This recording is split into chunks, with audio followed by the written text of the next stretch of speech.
होता क्या है? तो हमने बताया था, आपको याद होगा, औसत का मतलब होता है, मेरी बात को ध्यान से समझना, कुल आंकड़े का योग बटे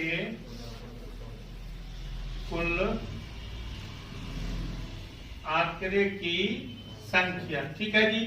अब ये औसत जो होता है इसी को हम लोग शॉर्ट फॉर्म में ए भी लिखते हैं। ठीक है जी। और ये कुल आंकड़ों का योग यानी समेशन, समेशन को हम लोग एस लिखते हैं। और ये कितने पद का समेशन होता है? तो एन पद का होता है। कहने का मतलब ये हुआ, जब भी हमको औसत अगर शॉर्ट फॉर्म में लिखना होगा तो एस अपॉन एन लिखेंगे। ठीक है जी। लेकिन यहाँ पे जो क्वेश्चन आपका फर्स्ट है, यहाँ पे ये बता रहा है 8 संख्याओं का योगफल 160 है।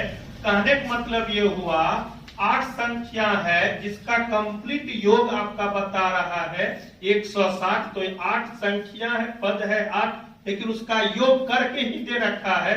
जब इसको सिंपलेस्ट करेंगे तो 20, जो विकल्प नंबर आपका 3 में है। तो कहने का मतलब है, ये अभी स्टार्टअप है, फर्स्ट क्वेश्चन था, जैसे आप दिखाई दे रहा होगा बोर्ड पे। इसी तरह लगातार 1 से 9 तक एक टाइप है, हम लगातार काम करेंगे, फिर आगे डिस्कस करेंगे। तो ये फर्स्ट क्वेश्चन है। अगर मैं सेकेंड क्वेश्चन की बात करूं सारे बच्चे से, तो देखिए यहाँ पे 5 लगातार प्राकृतिक संख्याओं का औसत आपका 51 बता रहा है। तो सबसे बड़ी संख्या कौन सी होगी? कहने का मतलब ये हुआ, यहाँ पे कंप्लीट औसत दे रखा, कहता है कि 5 लगातार प्राकृतिक संख्या का औसत आपका कंप्लीट 51 बता रहा है।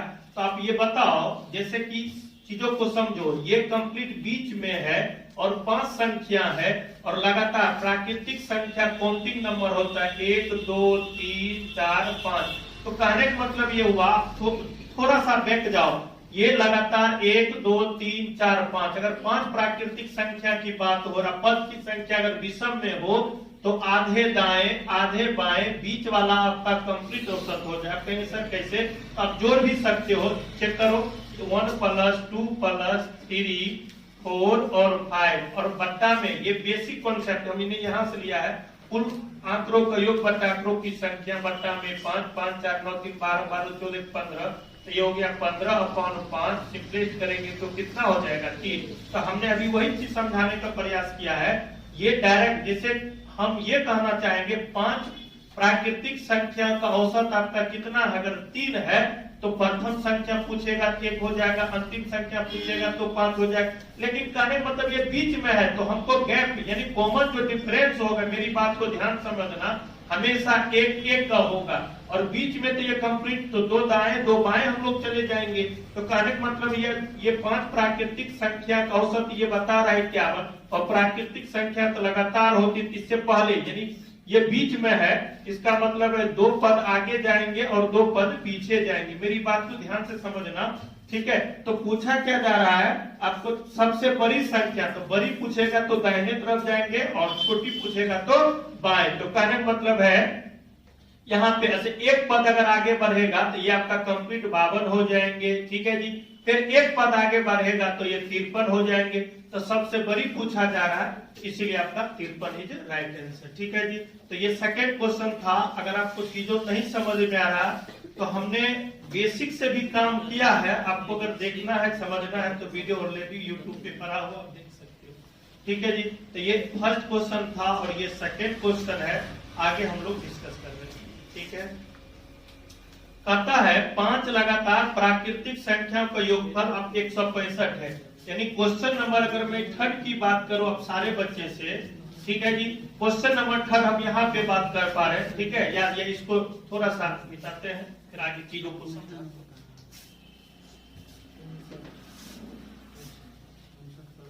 टाइमली आया करिए, जो बच्चे अभी आए हैं कोशिश करेगा, आना ही है तो टाइमली आइए बस। ये तो हो गया बेकूफ वाला बात, आ तो गए लेकिन जितना लेना था उतना ले ही नहीं पाए, आने से भी क्या फायदा? आने भी वही वक्त, जाने भी वही वक्त। अगर 10 मिनट पहले आएंगे तो हमको लग रहा है आप चीजों को और अच्छे कर पाएंगे। तो 5 लगातार प्राकृतिक संख्याओं का क्वेश्चन नंबर ये थर्ड है। तो बता रहा है क्या? औसत आप जान रहे हैं 165 बता रहा है और अपॉन में 5 है। इसको जब आप सिंपलेस्ट करेंगे तो ये 33 हो जाएंगे। और ये प्राकृतिक की बात करता है तो कंप्लीट आपका जो औसत हो जाएंगे यही लिखा है सबसे बड़ी संख्या 4। तो ये 5 प्राकृतिक संख्या का औसत मेरे पास जो है कंप्लीट आपका आ गया कितना 33 आ गया। और हमने कहा था, मेरी बात को ध्यान समझना, ये 5 प्राकृतिक संख्या की बात है। इसका मतलब है आपको याद होगा दाएं तरफ जाएंगे तो बड़ी होगा, बाएं तरफ जाएंगे इसका मतलब बड़ी की बात होगा। इसमें एक जोड़ेंगे तो ये 34 हो जाएंगे और एक जोड़ेंगे तो 35। आपका कंप्लीट आंसर कितना हो जाएंगे 35 हो जाएंगे। इसी प्रकार से अगर हम बैठ जाएंगे छोटी पूछता तो 1 घटाएंगे तो यहाँ पे 32 हो जाएंगे। फिर अगर छोटी पूछता तो 31 हो जाएंगे। आप चेक भी कर सकते 1 2 3 4 5। अब ये सारे पद को जोड़ेंगे तो कंप्लीट आपका 165 भी हो सकता है, चेक कर लेना, ठीक है। क्योंकि यहाँ पे थोड़ा सा टाइम का बाउंडेशन होता है तो इसी वजह से जो है आपको सिखाना पड़ता है। आप इतना अगर करेंगे इसका योग तो कंप्लीट 165 हो जाएगा। 5 से भाग देंगे तो औसत आपका 33 हो जाएगा, ठीक है जी। चलिए आगे क्वेश्चन नंबर 4 पे बात करते हैं। सारे बच्चे ध्यान से देखें, लगातार काम करें, आराम से पढ़िए, कोई दिक्कत वाली बात नहीं। बस आप लोग शिद्दत के साथ टाइमली आइए और चीजों को पढ़िए, हम यही कहेंगे। चलिए बाबू क्वेश्चन नंबर 4, एक एक क्वेश्चन पे काम करते जाएंगे और जो मेन फॉर्मेट है आपके सामने देखिए, इसी मुद्दा पे हम लोग चीजों को बेस्ट करेंगे, ठीक है जी। तो क्वेश्चन नंबर आपके सामने 4 पे बात करेंगे। स्पीड देखो खुद अपने आप में भी आप कर सकते हो, लेकिन बशर्ते चीजों को आप जानते हैं तब। क्वेश्चन नंबर अगर मैं 4 की बात करो ध्यान से, तो क्वेश्चन नंबर 4 है 7 लगातार प्राकृतिक संख्याओं का योगफल। देखिए यानी 7 लगातार प्राकृतिक संख्याओं का योगफल 147 है। तो ये 7 की बात है, पद आपका कंप्लीट विषम में है, ठीक है जी। इसको क्रिया करेंगे तो ये 21 हो गया। लेकिन ये औसत मेरे लिए आ चुका है, औसत मेरे लिए 21 है। लेकिन अब छोटी पूछे कि बड़ी पूछे वो तो क्वेश्चन की भाषा, छोटी पूछा जा रहा है। तो आप बताओ, मेरी बात को समझना, हम अभी बेसिक पे ही बात कर रहे हैं। अगर छोटी पूछा जा रहा है, यहाँ से हम लोग बैठ जाएंगे, यहाँ से बैठ जाएंगे, यहाँ से बैठ जाएंगे। चलिए यहाँ पे भी टेक्निक बताते थे। एक बैठ जाएंगे तो यहाँ पे 20 हो जाएगा, एक बैठ जाइएगा तो यहाँ पे 19 हो जाएगा, फिर एक बैठ जाइए तो 18 हो जाएगा। तो कहने का मतलब औसत आपको तो हमेशा बीच में रहेगा मेरे भाई। तो इसका मतलब है 7 प्राकृतिक संख्या का टेंशन है तो 3 दाएं जाएगा, 3 बाएं जाएगा और बीच में जो संख्या है आपका औसत हो जाएगा। कहने का मतलब है 3 पद आपका यहाँ पे, 3 आगे बढ़ेंगे 6 और 1 7 है और 7 पद आपका है नहीं। तो कहने मतलब सबसे छोटी संख्या की मैं बात करूं तो आपका 18 हो जाएंगे, ठीक है जी। लेकिन आप चाहते थोड़ा सा और स्टैंडर्ड कॉन्सेप्ट की मैं बात करूं तो 21 आप लिख देना। पहली बात जो भी औसत आवेगा, बड़ी पूछे चाहे छोटी, हाँ 2 बात याद रखना, छोटी पूछेगा तो औसत के बाद माइनस लगा देना, बड़ी पूछेगा तो औसत के बाद प्लस लगा देना, ठीक है जी। अच्छा कितना बैक जाना है, तो 7 पद है तो 3 पीछे जाना, 3 आगे तो 3 लगा देना। लेकिन यहाँ पे प्राकृतिक संख्या का कॉन्सेप्ट है, तो प्राकृतिक संख्या का जो कॉमन डिफरेंस होता है हमेशा 1 होता है। यहाँ पे 1 से गुना कर देते, 21 में से 3 जाएगा, यही देखिए 8 और यहाँ पे 1। तो यहाँ पे ऐसे भी आप बना सकते हो। कहने मतलब है आपको सुविधा अनुसार, अगर ज्यादा पद होता है तो हम लोग ये कभी 18 दे देगा, कभी 20 दे देगा, कभी 25 दे देगा, तो वहां पे ये चलता है। लेकिन जब पद की संख्या औसत से नजदीक हो, 5 7 हो, तो हम लोग इसी प्रकार से कर लेते, ठीक है जी। चलिए ये क्वेश्चन नंबर 4 था, आगे बात करते हैं।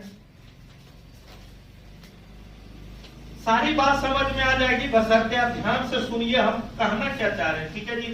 तो क्वेश्चन नंबर 5 पे बात करते हैं। देखिए 5 क्या कहता है, 7 लगातार प्राकृतिक संख्या का औसत। अब देखिए यहाँ औसत दे रखा है, यानी 7 लगातार प्राकृतिक संख्या का औसत आपका कंप्लीट 40 दे रखा है। इसका मतलब ये हुआ 3 पद आगे जाएंगे और 3 पद पीछे जाएंगे। मेरी बात को ध्यान से समझना, ठीक है। अब यहाँ पे आपसे पूछा क्या जा रहा, बड़ी की छोटी, तो सबसे छोटी संख्या, तो सबसे छोटी की अगर मैं बात करूं तो हमने कहा था आप औसत लिख देना, उसके बाद माइनस लिख देना। अच्छा 3 पद हमको पीछे जाना है तो 3 है, लेकिन प्राकृतिक संख्या का कॉन्सेप्ट है तो कॉमन डिफरेंस हमेशा 1 होगा। तो 40 में से 3 जाएगा तो आपका कंप्लीट कितना हो जाएंगे, 37 हो जाएगा। और यही सबसे छोटी आपका प्राकृतिक संख्या आपका आंसर होगा। उम्मीद करते हैं जो भी बच्चे देख रहे होंगे या पढ़ाई कर रहे हो उसको समझ में आ रहा होगा। कंटिन्यू चलिए आगे क्वेश्चन नंबर 6 पे बात करते हैं। देखिए 5 लगातार सम संख्या, यानी 1 से लेके 5 तक आपका प्राकृतिक संख्या का कॉन्सेप्ट था। अब 6 नंबर देखिए, कारण क्या, क्वेश्चन नंबर 6 में है 5 लगातार सम संख्याओं का योगफल 160 है। ठीक है, तो क्वेश्चन नंबर 6 पे हम लोग बात करेंगे। दिक्कत होगा कमेंट करो, हम सिंपल बात जानते हैं। ठीक है, ज्यादा परेशान होने की आवश्यकता नहीं है, पूछो। दुनिया में हर एक चीज का जो भी समस्या है सबका समाधान है, अगर समाधान आप करना चाहते हैं तो। ठीक है जी, अब देखिए क्वेश्चन नंबर 6 पे बात में करो तो 5 लगातार सम संख्याओं का योगफल, इसी कॉन्सेप्ट पे 5 लगातार सम संख्या का योगफल, यहाँ पे हम 5 लिखेंगे, यहाँ पे औसत लिखेंगे। तो कहने का मतलब है 5 या 15, 5 दूना 10, ये औसत आपका 32 हो चुका है। अब कहना क्या चाह रहा है, सबसे बड़ी संख्या। तो हमने कहा था औसत को यहाँ पे लिख दो, बड़ी पूछेगा तो दाहिने तरफ जाना, छोटी पूछेगा तो बाएं तरफ जाना। ठीक है, अच्छा बड़ी पूछेगा तो जो भी औसत है प्लस लिख देना। और यहाँ पे पद की संख्या 5 है मेरे भाई, इसका मतलब है 5 अगर पद होती है, आप बताओ इसका मतलब है 2 दाहिने तरफ जाएगा, 2 बाएं तरफ जाएगा, तो प्लस यहाँ पे 2 लिखना है। लेकिन ये सम संख्या का सीरीज है, तो सम संख्या का जो सीरीज होता है, जो कॉमन डिफरेंस होता है, हमेशा 2 होती है। तो कहने का मतलब हो ये 32 हो गया और ये 4 हो गया, तो 36 आपका राइट आंसर हो जाएगा। लिख लीजिए सारे बच्चे, ये आपका 36 औसत हो जाएगा। ठीक है जी, 7 नंबर क्वेश्चन आपके सामने देखिए क्या है, वो विषम संख्या का जिक्र है।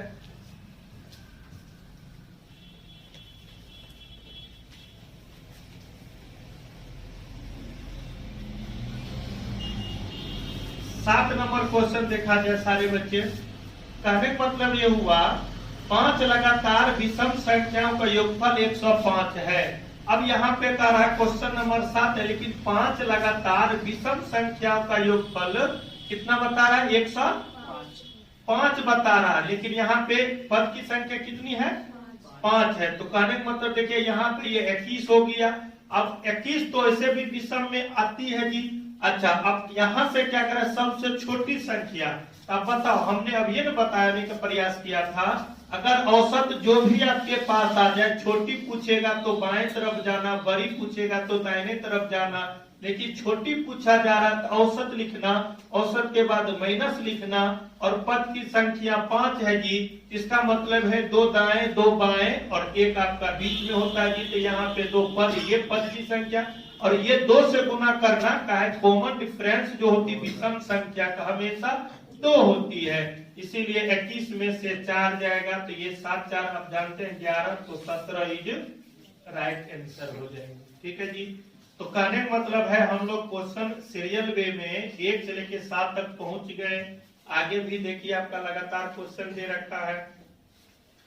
क्वेश्चन नंबर 8 में है, आप 4 लगातार सम संख्या का औसत आपका 31 है। अब थोड़ा सा आगे आपका क्वेश्चन ट्विस्ट करेगा, लेकिन आप टेंशन मत लेना, हम सारे चीज बताए हैं। एक बार रिकॉल करिए, एक बार रिवीजन करिए, एक बार वीडियो को देखिए। जो बच्चे ऑफलाइन है, ऑफलाइन वाले बच्चे सुन पा रहे हैं, ऑनलाइन जो पढ़ाई कर रहे हैं, ऑनलाइन वाले बच्चे सुन रहे हैं। जितना कहा जाए उतना करते रहिए, जीवन में कभी भी अंधेरा नहीं आ सकता। यहाँ पे जो क्वेश्चन है मेरे प्यारे बच्चे, क्वेश्चन नंबर 8 है, सारा क्या 4 लगातार, 4 ही है क्या, 4 लगातार सम संख्या का औसत आपका 31 है। यानी कंप्लीट आपका पद की संख्या 4 है, लेकिन उसका औसत आपका बता रहा है 31 है। तो बताइए, आपको याद होगा सम संख्या में कभी भी 31 आएगा तो नहीं आएगा, क्योंकि ये तो विषम होती है। तो इसका मतलब ये हुआ पद की संख्या अगर सम में आ जाए, चाहे 4 आ जाए, चाहे 6 आ जाए, चाहे 8 आ जाए, तो इसी प्रकार का ये कॉन्सेप्ट आएगा। यानी सम की बात होगा तो औसत विषम में आएगा, और विषम की बात करेगा तो औसत सम में आएगा। आगे भी आप देखेंगे इस तरह के क्वेश्चन को। फिलहाल आप ये बताइए, ये सम का कॉन्सेप्ट है, तो सम में 33 आ नहीं सकता है। इसका मतलब है एक सम संख्या आपका 30 हो जाएगा और एक सम संख्या 32 हो जाएगा। यानी 4 पद की संख्या यहाँ पे मेरे भाई 4 है, और 4 में एक सम संख्या 30 है, एक सम संख्या हमको 32 है, यानी 4 में 2 सम संख्या निकल चुका है। इसका मतलब है इससे पहले एक सम संख्या आएगा, तो क्योंकि कॉमन डिफरेंस 2 होती है, ये 28 हो जाएंगे। इसके बाद जो सम संख्या आएंगे तो वो 34 हो जाएंगे। अगर बड़ी पूछेगा तो 34 हो जाएंगे, छोटी पूछेगा तो 28 हो जाएंगे। तो ये पूछा क्या जा रहा, सबसे बड़ी संख्या, तो सबसे बड़ी संख्या आपका 34 हो जाएगी। ठीक है जी, चलिए बहुत बढ़िया। ये क्वेश्चन नंबर आपका 8 था। ठीक है, क्वेश्चन नंबर 9 पे बात करते हैं। ध्यान से देखिए, समझिए।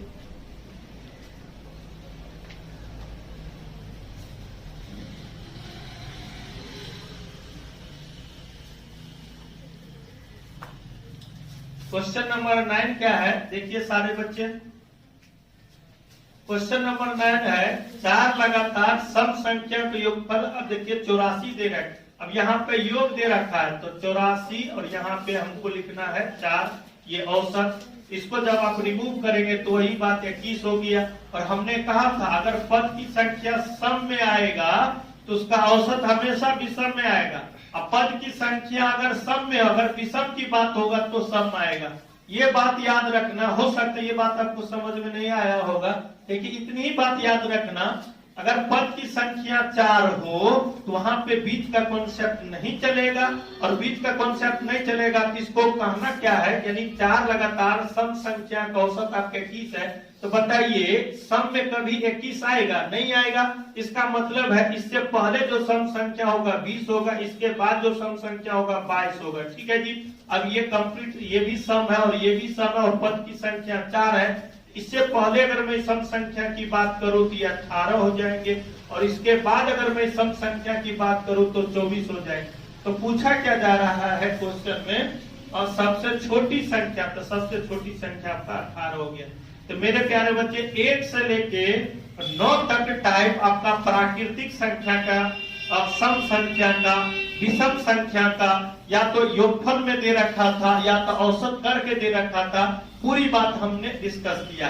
अब हम लोग सेकेंड क्लास में यानी 10 से ऊपर बात करेंगे। तो अभी तक जो भी बच्चे हैं आपका क्वेश्चन देखेगा, आपको हर एक सोल्यूशन जो हमने किया था, हर एक क्वेश्चन का आपका क्वेश्चन वो दिखेगा।